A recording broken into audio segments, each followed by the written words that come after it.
Today we're looking at 20 questions on public land use controls. I hope you do well. Here we go. Question number 1. What is the primary purpose of zoning regulations in real estate? A, to maximize property values. B, to minimize property taxes. C, to regulate land use and development. D, to ensure fair housing practices.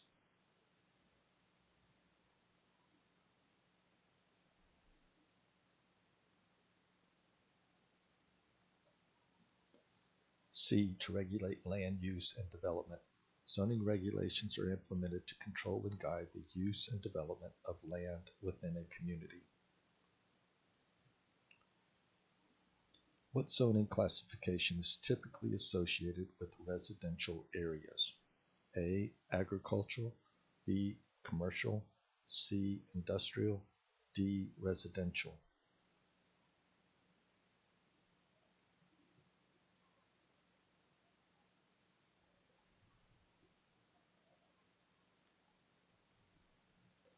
D, residential. Residential zoning is intended for housing and related uses. Which public entity is responsible for creating and enforcing zoning regulations? A, homeowners association. B, planning commission. C, zoning board of appeals. D, local government.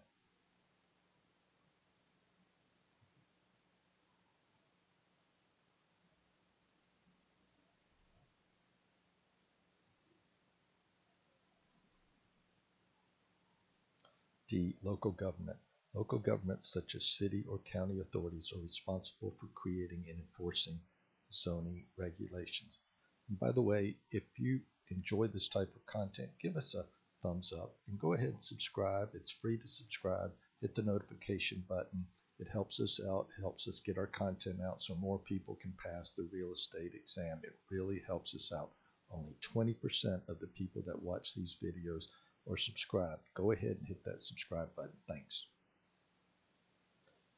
What is the purpose of setback requirements in zoning regulations?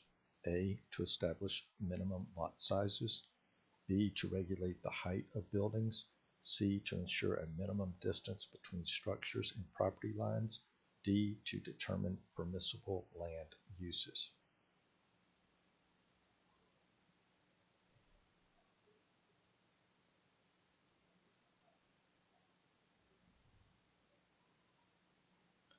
To ensure a minimum distance between structures and property lines. Setback requirements determine the distance between structures and property lines to address issues like safety and aesthetics. What is a variance in the context of zoning regulations? A, a change in zoning classification. B, an exception to a zoning requirement. C, a permit to exceed height restrictions. D, a process to challenge zoning laws.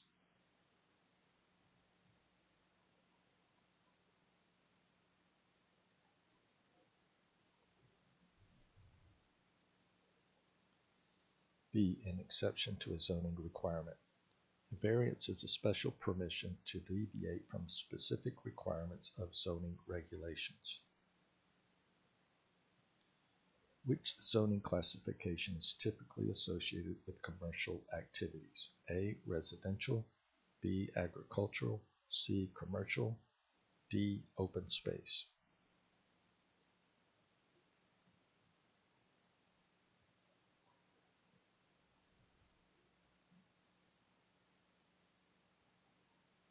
Commercial. Commercial zoning is designated for businesses and commercial activities.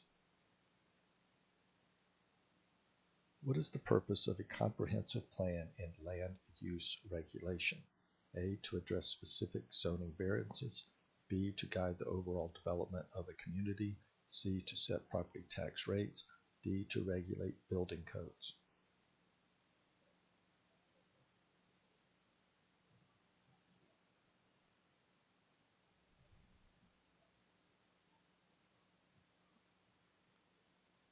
B, to guide the overall development of a community. A comprehensive plan outlines a community's long-term vision and goals for land use and development. What is the primary role of a zoning board of appeals? A. Enforcing building codes. B. Creating comprehensive plans.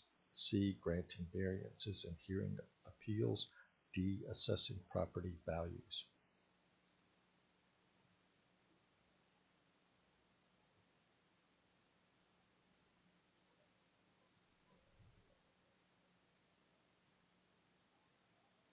Granting variances and hearing appeals. Zoning boards of appeals handle requests for variances and hear appeals related to zoning issues. What is the purpose of an environmental impact statement in the context of land use regulation? A. To assess the effect of a proposed project on the environment. B. To challenge existing zoning laws. C. To determine property tax assessments. D. To evaluate building code compliance.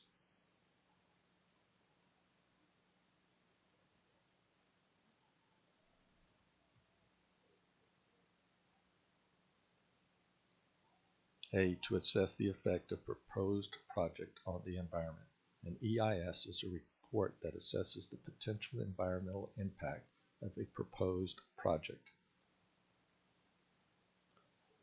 What is spot zoning?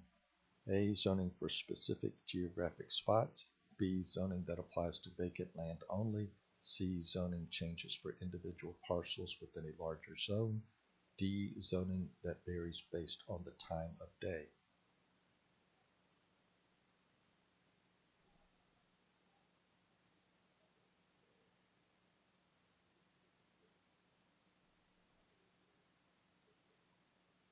C. Zoning changes for individual parcels within a larger zone.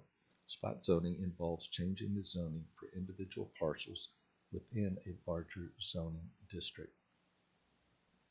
What is the primary goal of a historic preservation ordinances? A. To restrict new construction.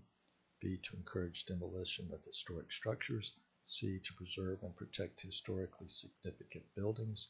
D. To lower property values in historic districts.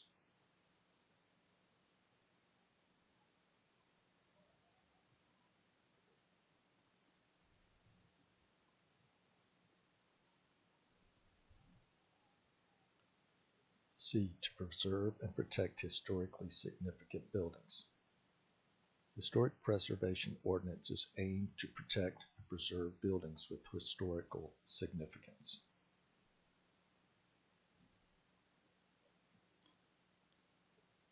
What is a conditional use permit in the context of zoning regulations? A. A permit for any land use within a specified zone. B. A permit for a use that is not typically allowed in a particular zone. C. A permit for residential construction only. D. A permit for temporary land uses.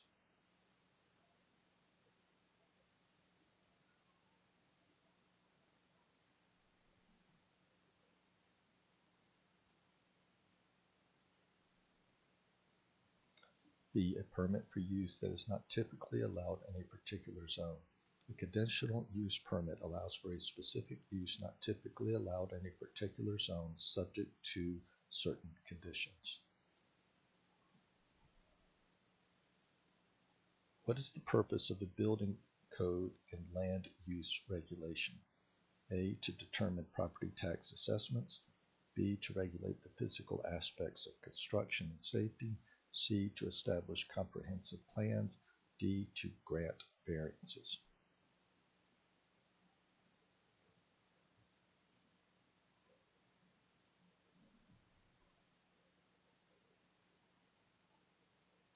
B. To regulate the physical aspects of construction and safety. Building codes regulate the design, construction, and safety of structures. Before we move on, once again, hit that subscribe button, hit the notification button, give us a thumbs up. If you have any questions, ask them in the comments. We'll try to get back with you. I hope you do well on the rest of this test and your real estate exam. Here we go. What is the primary role of the Planning Commission in the land use regulation process? A. Enforcing zoning regulations.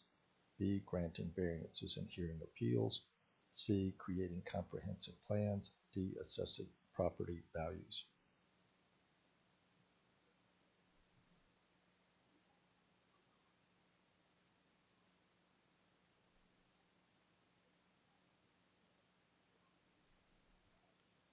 Creating comprehensive plans. The planning commissions are responsible for creating and updating comprehensive plans for community development. What is the purpose of impact fees in land use regulation? A, to limit the impact of new development on the environment. B, to assess the environmental impact of a proposed project. C, to generate revenue for public infrastructure improvements. D, to determine property tax rates.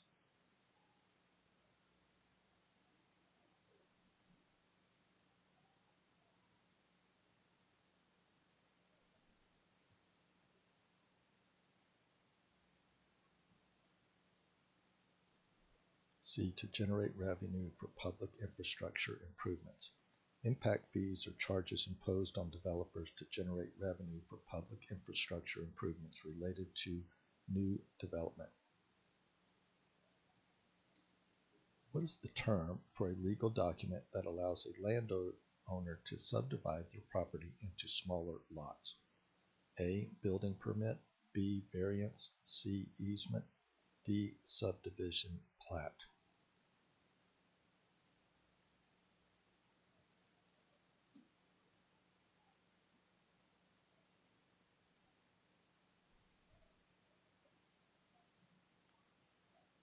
D, subdivision plat. A subdivision plat is a legal document that shows the layout of a subdivided property. What is the purpose of the buffer zone in zoning regulations? A, to separate incompatible land uses. B, to encourage high-density development. C, to limit the number of buildings in a given area. D, to establish a green belt around residential areas.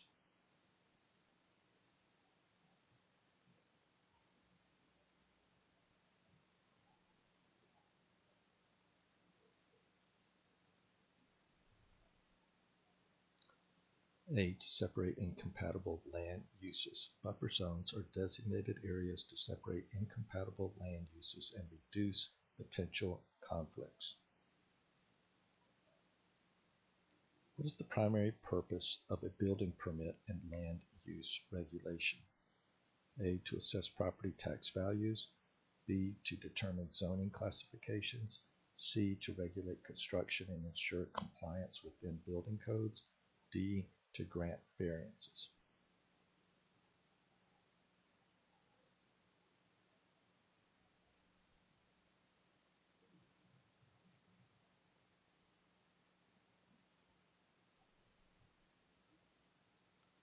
C, to regulate construction and ensure compliance with building codes. Building permits are required to regulate construction and ensure compliance with building codes. What is the purpose of a certificate of occupancy in the land use regulation process? A, to grant variances. B, to assess property tax values. C, to regulate construction and ensure compliance with building codes. D, to confirm that a building is suitable for occupancy.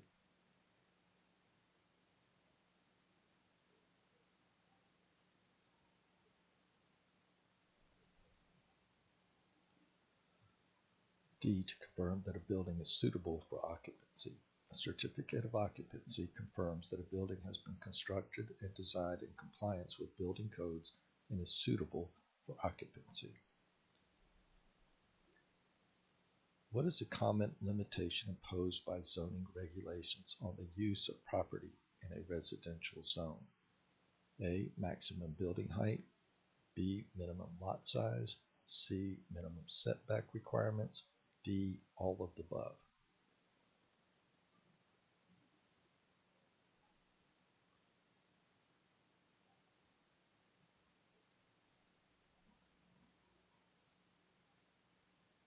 D, all of the above.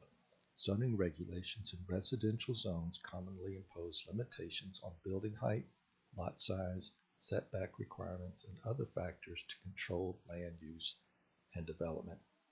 Well, I hope you did well on all of those questions. I hope you do well on your test. Once again, help others by getting our content out there. And the way you can do that is simply hit the like button, comment, or ask a question. And certainly, if you're going to study for your real estate exam, go ahead and subscribe and hit the notification button. It's free to do that, and that way you get notified when we release new videos. Also, check out our channel. There's lots and lots of questions. It'll help you along your way. Good luck. Have a great day.